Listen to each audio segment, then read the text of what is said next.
Welcome to Facts TV News, where everything is true. FSC boss resigns. Everton McFarlane, the Executive Director of the Financial Services Commission (FSC), has resigned effective Friday, January 20. McFarlane's resignation comes as the FSC faces criticism amid the Stocks and Securities Limited (SSL) fraud saga and its regulatory oversight of companies operating in the non-deposit taking financial services industry. FSC press conference. We are aware that there are a number of questions that are of public concern. Questions, for instance, relating to the FSC's past actions, what we knew, when we knew it, what we did.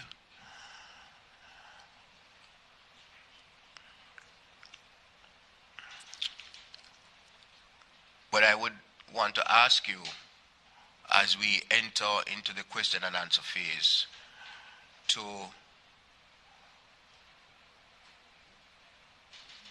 be cognizant of the fact that our ability to answer certain questions at this point in time is constrained. And they're constrained for at least two reasons.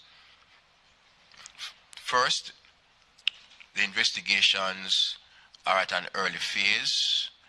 The temporary manager is in place and needs time to do work.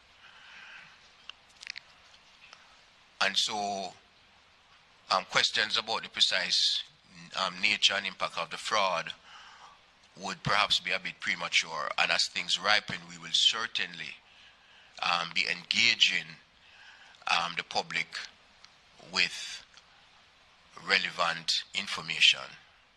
But also, with regards to certain matters, we are bound by, as officers of the FSC, with certain confidentiality obligations. And we are mindful of, as stewards of the company, to respect those. That in no way is an attempt, certainly by the FSC, to resile from any accountability process, but you will understand that responding to certain kinds of questions at this time would be something that I cannot do. UK resident shot dead in Manchester.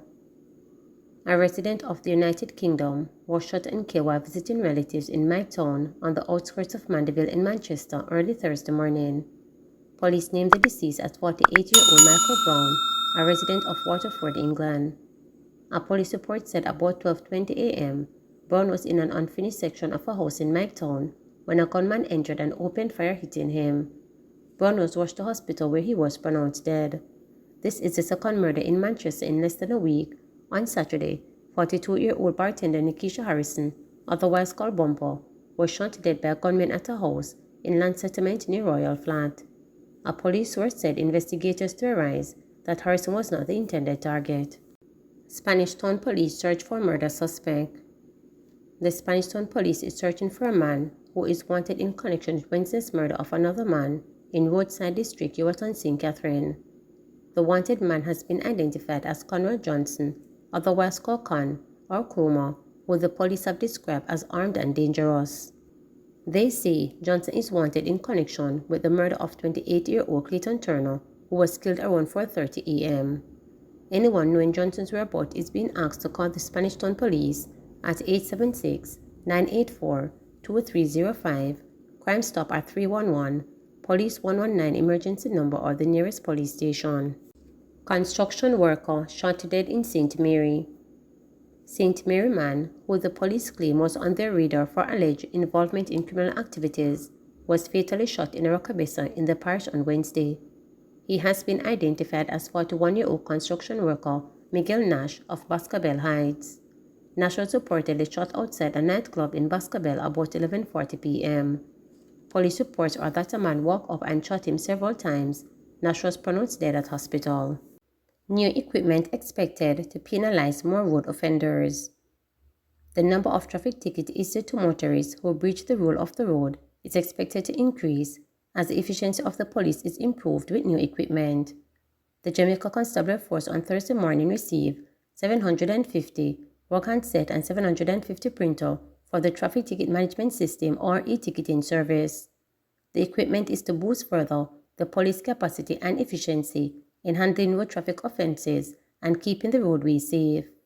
Police Commissioner Major General Anthony Anderson says last year, 720,000 tickets were issued, an increase over previous years.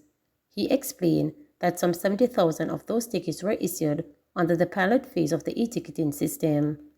The Commissioner acknowledges that there has been an increase in the number of vehicles using the roadways.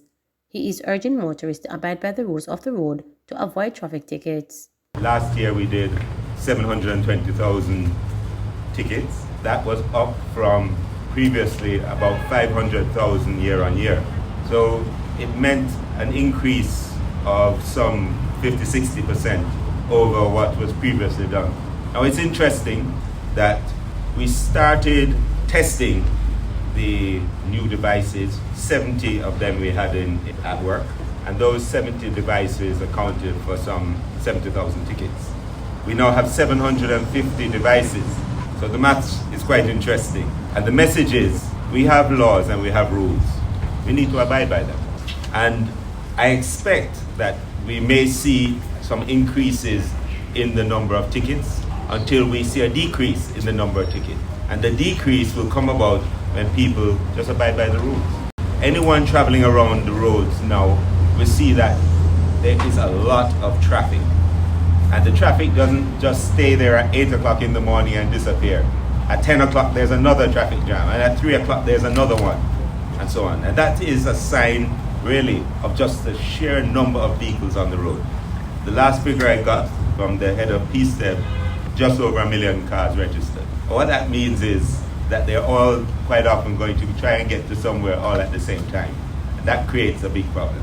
Patience, obeying the lights, not blocking intersections, and assisting each other and helping each other to get through this will make everybody's life better. Everybody has somewhere to go. But once we all try to go before the other person, then all we end up is chaos, and actually all of us spend longer on the road. My recommendation is, do not do the things to get the ticket. An officer is probably 10 times more efficient in terms of writing a ticket with this system. And if you're already in the system for a previous ticket, it's even faster to give you another one. So that's the advice I'd give. We are not in search of revenue through ticketing. We are in search of a better public order and better traffic management. That's what we want. Farmers encouraged to register with RADA. Farmers are being encouraged to take advantage of the suite of services offered by the Rural Agricultural Development Authority RADA by getting registered with the entity.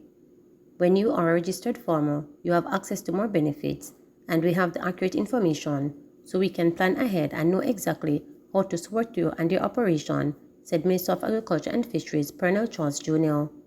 He was speaking during Tuesday's handover of 6 new farm tractors to the entity, valued at approximately $49.7 million.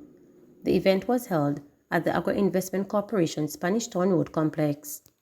The tractors will benefit RADA registered farmers at a reduced cost, land preparation, among others, as well as provide support for drainage. That means if you're not registered but you are a farmer, go and take the little bit of time to register yourself, the minister urged. In the meantime, Acting Chief Executive Officer RADA Winston Simpson said that the organization is rebranding, realigning, and restructuring as its demands increase. The RADA, as we evolve, have found out that demand for our clientele has increased tremendously. We started out as a little production unit of the ministry.